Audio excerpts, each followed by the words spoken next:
Welcome back to INSPI Talk, a platform for intergenerational dialogues on issues related to development that are relevant to Indonesia and young people, and within the context of Indonesia's contribution to this globalized world. I'm your host, Sini Widya Suti, the Executive Director of Plan Indonesia, and I'm honored that today I'm joined by my colleagues from Plan International USA, Kate Isis, who's responsible for the international program. Hi, Kate. Hi, everybody. Pleased to be here. And also by my colleague from Plan International Germany, Christina Warning, who's responsible for collaborations with countries in Asia Pacific and the joining forces. Hi, Christina. Hello, everybody. Happy to be here.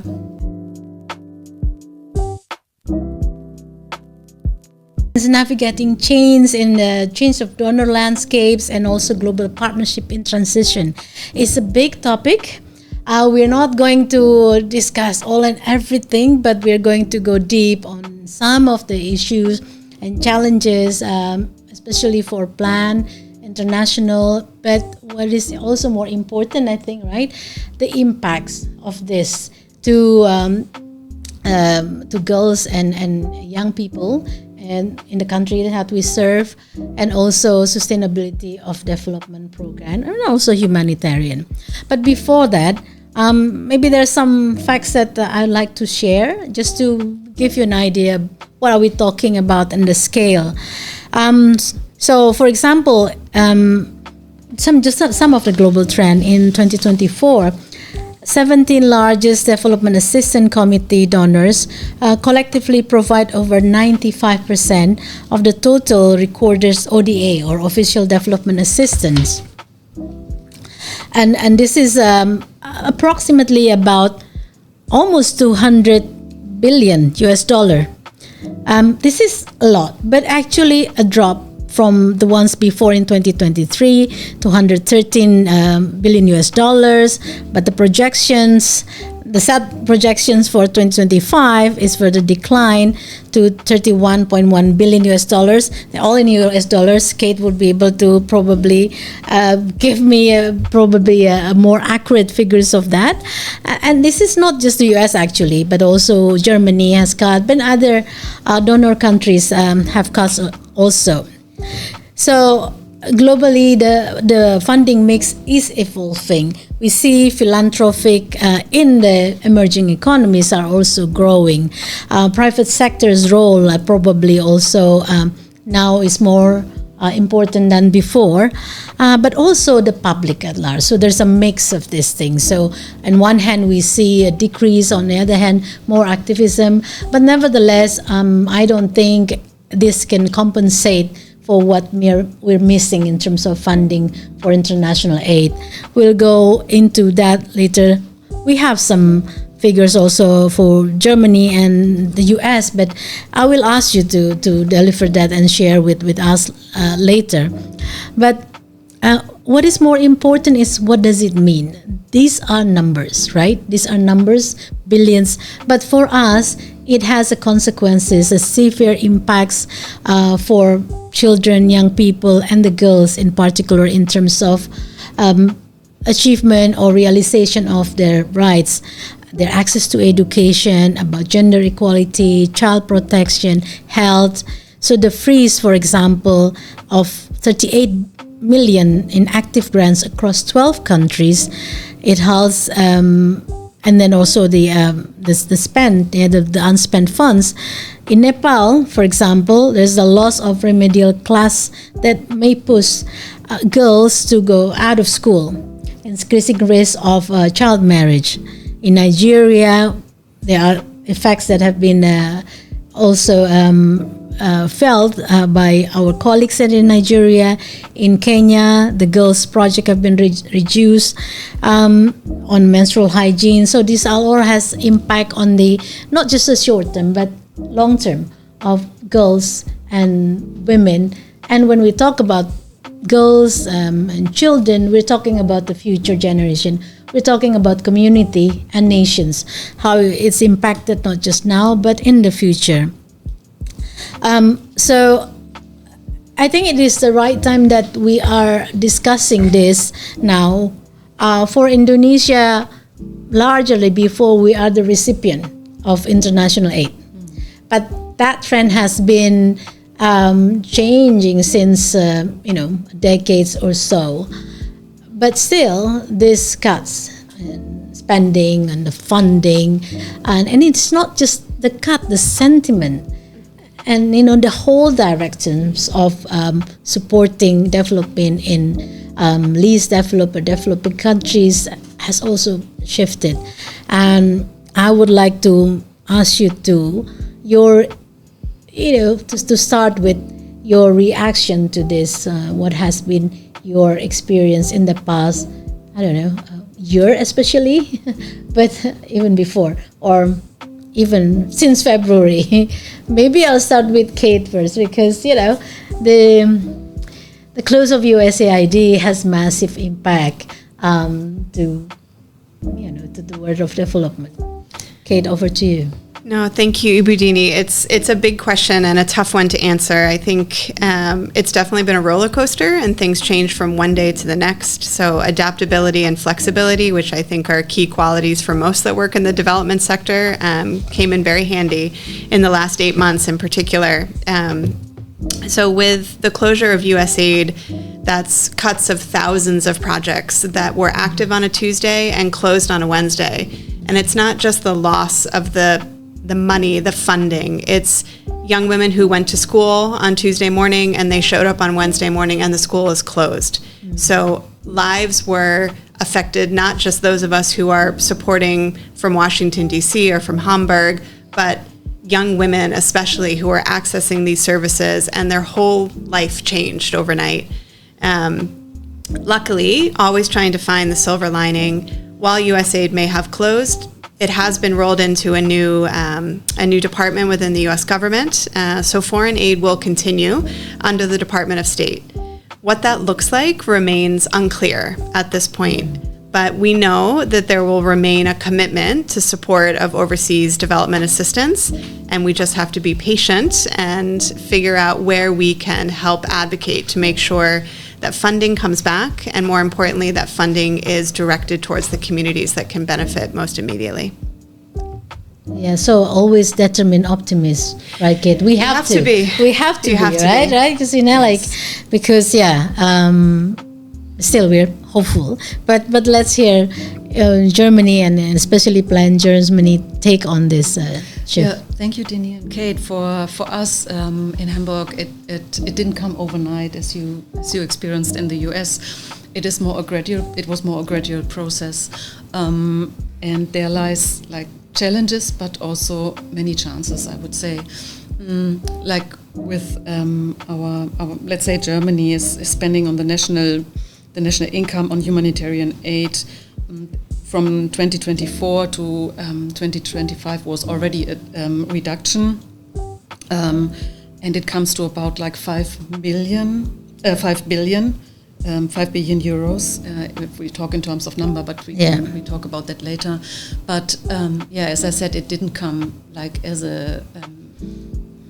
from one day to another. So for us, it's more like projects are phasing out, and we do not necessarily see like a follow-up immediately.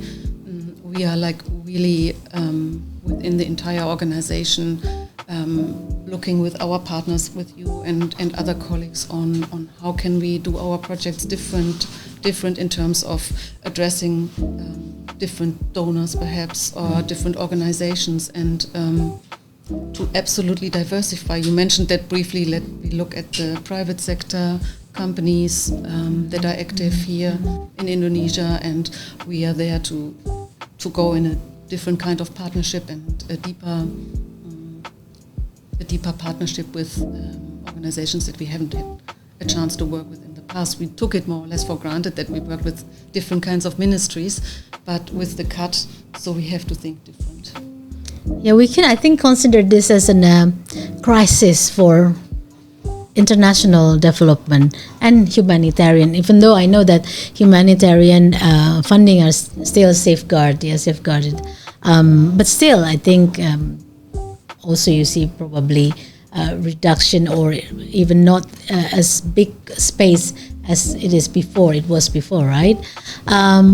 So talking about adaptations, adaptation is, I think, massive adaptations that is needed, because it is not just small disruption, but huge disruption, especially for colleagues in Plan in the US. Kate, can you share a little bit? So some of the adaptations, or even massive transition, change, transformation that has been going on at Plan US. Absolutely. I mean, I think we have been in transition, in a period of change for the past 8 months. It's our sort of new way of working. But with that comes a new creativity, a new way of thinking. It forces you out of your comfort zone. So again, leaning into being a determined optimist, looking at how we can turn what at face value is an incredibly negative situation into some positive opportunities. And Plan is fortunate in that we have a diversified funding portfolio. So while we do receive a large portion of our funding from institutional donors like the US government, we also have a strong private funding platform, which we were able to quickly pivot to and increase our focus on, and look at how we can work with private donors in a different way. How can we bring our programs to them, help them get linked to them, see where they can add value, recognizing that private donors are never going to fill the gap, but they are incredibly philanthropic and they want the opportunity, and Plan is really well placed to do that. So while I think it's a lot of grief, it's a lot of sadness and anger, people are starting to realize they can take their skills and apply them differently and have the same outcome with a private donor base. So it's been challenging in the best way, but feel very fortunate as an organization that we do have a strong base of private sector donors, of corporates, of foundations who believe in Plan's work, and now more than ever want to partner with us to figure out how they can do more, recognizing the situation that we're currently living in. Thank you, Kate. And I think also the fact that we are part of a bigger family, that I think in time of crisis like this, we support each other. It could be just in terms of moral support, but also sharing adaptation strategies, coping strategies as well. How about you in Germany? Yeah, I mean, I think that organizations or the private sector can so much learn from Plan, as you said, like Kate. Plan has so much to offer. Plan Indonesia, you have a lot of companies here, so companies need to understand that they will benefit, they will learn, and there might be a shift of mindset learning from Plan and what you have been doing here. So this is also our way forward and our way forward thinking. So we work with organization, local CSO, national CSO, who have been also impacted. Do you have any suggestions, recommendations? This is, I think, ties with the issue of localization. So this is very much at the center of the discourse in international development. Localization, decolonization of aid. What is your take on that? How is your organization's plan in the US and plan in Germany manifest this to support local CSO also growing and then taking more of a center stage? Maybe you first. I can give the example. The ideas have to come from, or will come from Indonesia. Let's use the example of Indonesia. So, we would be there then as a service provider to see where funding would come from in Germany, and perhaps provide hardware or seeing where we can support you best to tap those technical assistance exactly, to tap those. But the ideas and the program design and so on has to really come from your clients, your communities with whom you work. And for example, if we use the idea of accessing funding from one of our ministries, we could ask companies to put a certain put a certain amount of money into a project design, and then we would be there to service you, to help you with providing the additional funding from the ministry. But the drive should come and has to come from within, and we stand back and be there as a service organization. How about Plan USA? I think it's important that regardless of where the money is coming from, the way that Plan works doesn't change. And so delivering through local partners remains of paramount importance to how we do our work. And I think we're seeing more and more organizations wanting to give directly, or companies want to give directly to local organizations. And as Christina said, we can serve in a facilitation role. So making the connections. Plan has tens of thousands of local organizations that we work with on a daily basis. If someone is looking to partner with a credible organization, Plan can help facilitate that. I think as well, Plan, being a trusted partner of many of these corporations, we provide a comfort or a safeguard to them. If they're looking to move their funds directly to a local organization, they trust Plan because of our previous relationship. So as Christina said, we take the back seat as we should, but we can also help facilitate some relationships in a more efficient and effective way, making sure, again, at the end of the day, the money is getting closest to the point of impact. But does it mean like changing operating model, business model for iNGO? Is this the time to do that now? Or we're actually a bit behind? We should have done it some time ago. Catching up. I think we're a bit behind, to be honest. I think, especially looking at private money, it's a different way. It's a different relationship. You're managing things differently than you would with institutional money. It's not necessarily how are you performing, but what is the impact that you're creating together? What is the reach? What are the numbers that we can impact, with the funds from a corporate and the reach that Plan has? So it's a different way of thinking, and where we can, how can we simplify our systems to still maintain the rigor that's necessary, but also recognizing that private donors tend to not want all of the requirements that are placed upon NGOs from large institutional donors.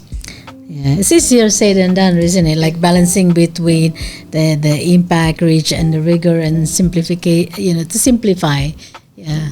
And I mean, to complement that, it is also important that we now take a step back and see how we can, as national offices, better or like closer cooperate in the future to not duplicate our work, but to complement it. Yeah, I think beyond that also, no, Christina.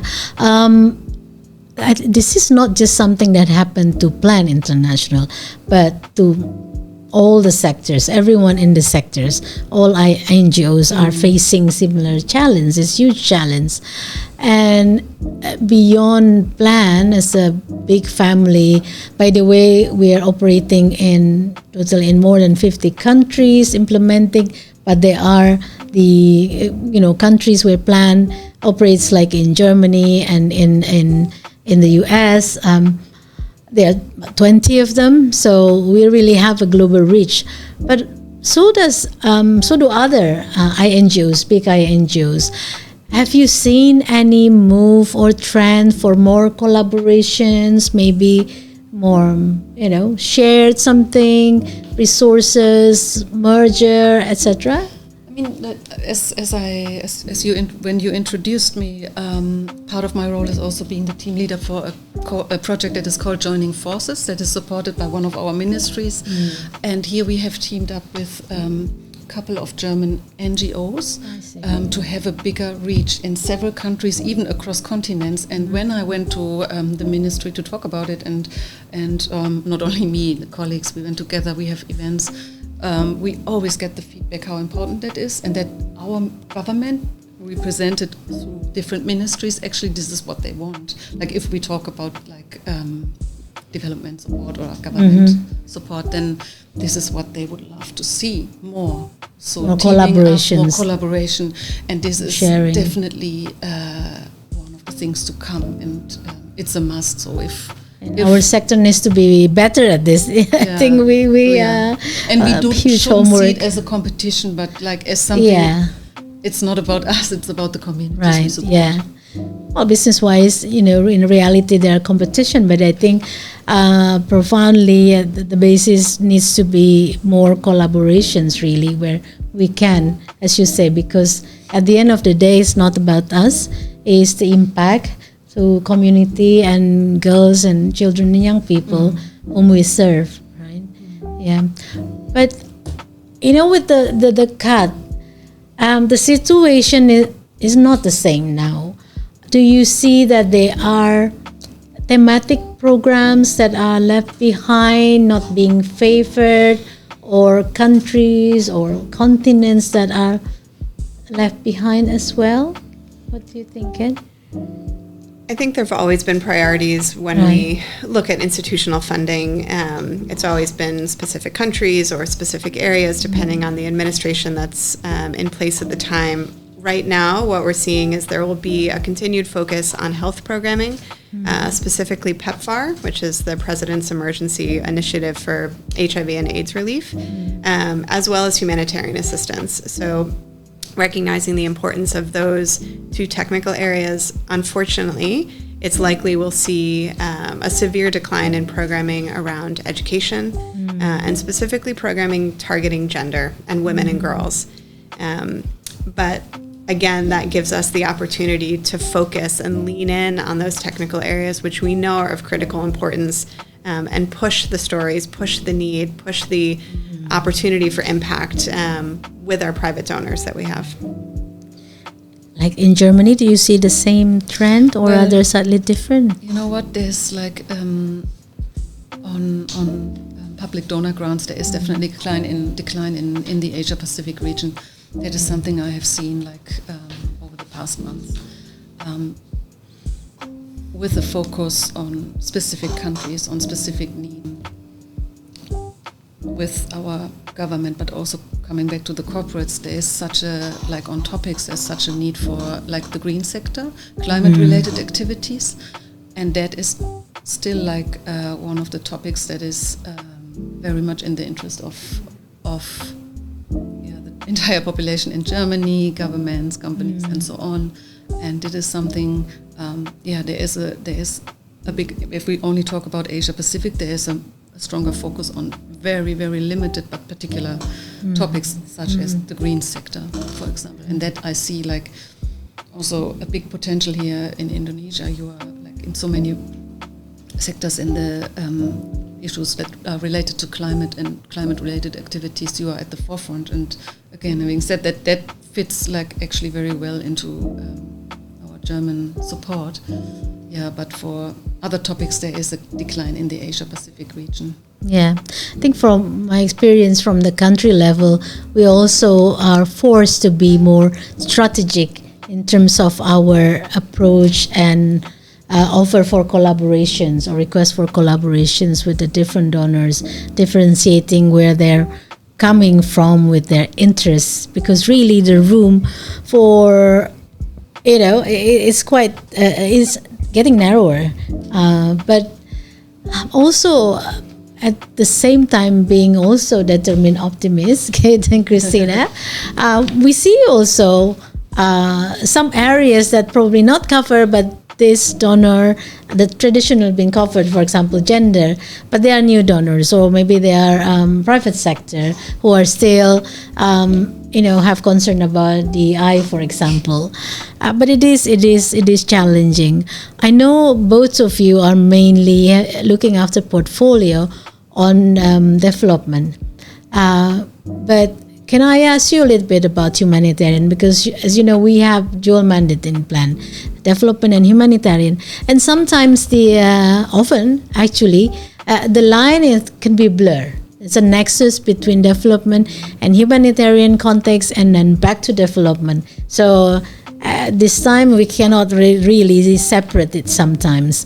How do you see the funding, the transition in humanitarian sector support? I think the first thing is we need to stop talking about ourselves as a development and humanitarian organization. Yes. because we do both, and we work in that nexus quite frequently and quite effectively. And so I think for us, it's how we talk about ourselves and the work that we do and how we do it, and our ability to work in both stable and unstable environments, and to pivot between the two, because things change rapidly, as we've heard from colleagues this week. Yes. So a lot of it is, I think, how we present our work, recognizing that there is need on both sides, and that we remain flexible to be able to work in all contexts. Humanitarian assistance will remain of importance, I think, to the majority of governments, and to many in the private sector space as well.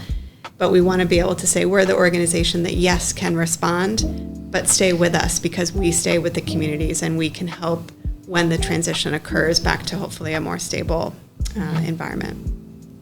What do you think? Only echo what Kate has said, and one has to only look at the statistics, look at like how many natural catastrophes reach Asia Pacific. I mean, Asia Pacific region is like really on top of the natural disasters. We're the supermarket. It's supermarket of this. That was a great phrase. And that is, the supermarket of natural disasters, like all the countries here, the Pacific, like Philippines and so on, and Indonesia and Vietnam.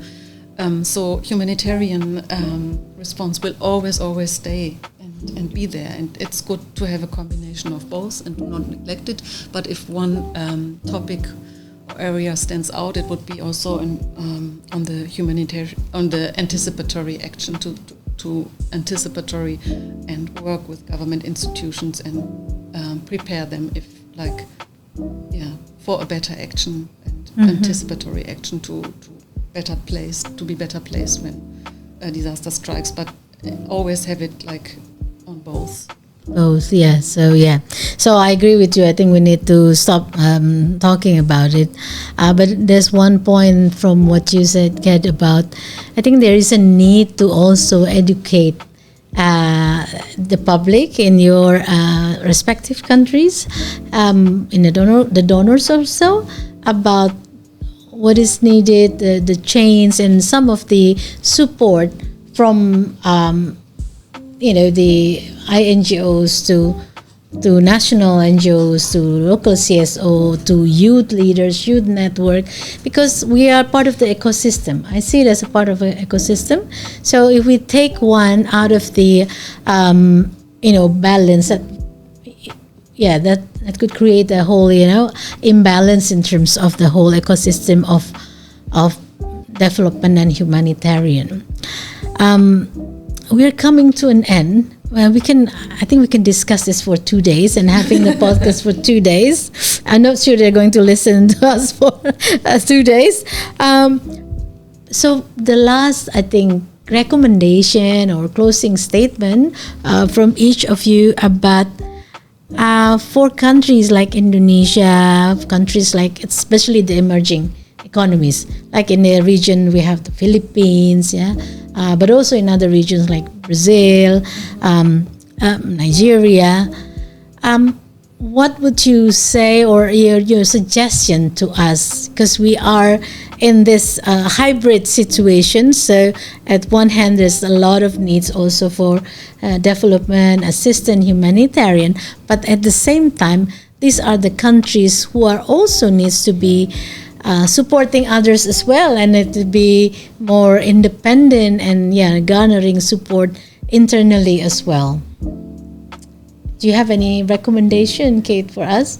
I don't know if it's a recommendation as much as I think the seat of power is rightly shifting, and building and maintaining local relationships is critical. And I think this is something, Ibu Dini, you do beautifully here, and being able to speak to local representatives of multinational companies, building the local trust, having an in-depth understanding of their wishes and their desires of what they'd like to do in country and how that links to plans work.